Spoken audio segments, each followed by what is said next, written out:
What's up, you guys? Welcome back to Unorthodox Savings, and today I'm telling you everything you need to know on how to save up for your first home. Now, if you're a real estate investor, you're younger, you're older, it doesn't matter where your situation in life is, these tips will apply to anybody. And for those of you who do not know who I am, my name is Joe. I am a licensed real estate agent in New Jersey and Pennsylvania. And the whole point of me making this video is to give people who have no idea who they're talking about everything they need to know when it comes to saving up for their first home. Buying a house in today's market is very weird because banks are giving out less loans. Because of everything that's going on, everybody's struggling financially. They don't want to give out as many loans, so you're going to need a higher credit score and everything to get a loan for a house. This being said, the interest rates are dropping on top of that. So now you can get payments for your home for way cheaper. So now everybody who does have money, who does have a good credit score, is out trying to snag up any home they can get. So if you're trying to buy a home now, the competition is very, very high. And because there's such a big demand for houses, that means the prices of homes go up. It's a simple thing of supply and demand. The demand's very high, so the prices go up, and you're paying a lot more for a home that you never really wouldn't have in the first place. Before I get into any steps on how to save any money, you have a few requirements you need to meet first. First, you should have a credit score of 740 or higher. This is because when you get a loan from a bank, they'll make the interest rate way lower. And if you have a 760 score or higher, sometimes a bank or the personal loan you're getting can give you credits back, which is just another way for you to save money on your loan for your mortgage. And if you have a score of 720 or lower, most people would advise against it because the banks will just rise your interest rates up super high, and you end up paying an arm and a leg for something you didn't have to if you just waited a few more months to get your score higher. The second requirement you're going to need is 2 years of tax returns. This may or may not be needed depending on where you are and what kind of job you have, but I would have them just in case. Requirement number 3 is to have bank statements, and the reason why is because banks can look at these and see where your money's going. Are you saving it? Are you spending it? Is it in a different account? So they want to know where your money is and who you are, so they can determine if you're a risky or a non-risky investor, because they're investing in you to give you this money. So they're going to look at that. So you make sure you have bank statements on you and understand that they will be looking at this.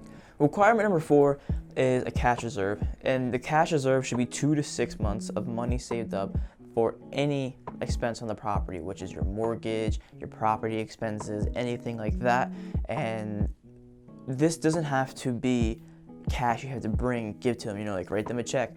This can be in a retirement account. So if you check out my first video about how I made a Roth IRA, that money you made for a retirement account, that money can be used on paper as a cash reserve. So you don't have to take that money out, but it just shows you have that money saved up. And that's just more of a safety net. When when you're making the deal, they look at you and go, okay, this person has this amount of money in case anything goes south. Now, to save money, the first thing you're gonna need to do is save up a down payment for the house.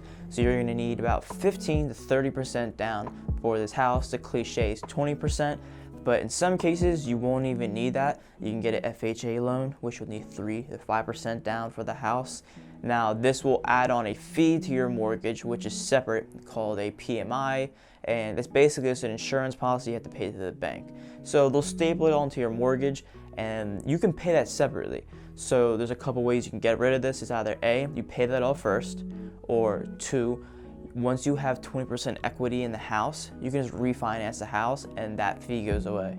So the next step is your income to expenses ratio, or your income to debt ratio, where they take your income, how much you spend and owe, and they weigh it out to what's more and what's less. And the way you can track this and manage all this is what's an app or a website that I've used before called Personal Capital, and they categorize all of your spending, how much you make, how much you spend, and you can really track all your expenses, and you can realize that you have subscriptions or you're spending money on things you don't need to spend money on, and it helps you save more money in the process. I'll leave the link down below. It's completely free. It's not an affiliate link at all. I just use it personally and I like it a lot. And one more important step that I use to this day is automate your savings. And what this means is just get a separate high interest savings account tucked away where a certain amount of money gets automatically deposited in there. Now, this is so important, and I do this to this day when I'm saving up for a home, because you won't be able to touch that money. It's out of sight, out of mind. It goes in there and it adds up, and the interest adds up, so you make more money while it sits there. And when it's time to buy your home, that money is there, and you know that everything else in your main account is already paid off and is taking care of all your bills and your day-to-day expenses. So after you have everything saved up, everything squared away, you're good to go, you're gonna get a loan from a bank. Now the bank is gonna do one final look, and it's gonna be at your income versus the property expenses and your mortgage.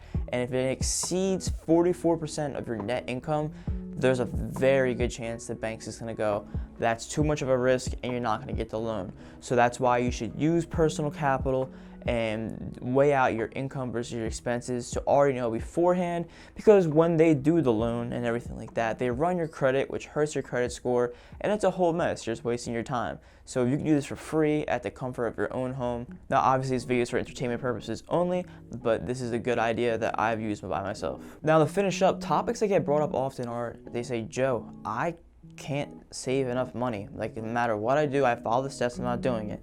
So I go, have you gone back through personal capital, wherever you're tracking your expenses, is there anything you can cut out on? And if they say yes, then I go, okay, is there any way you can make more money? Because that's the other solution. The only other way is to be able to make more money.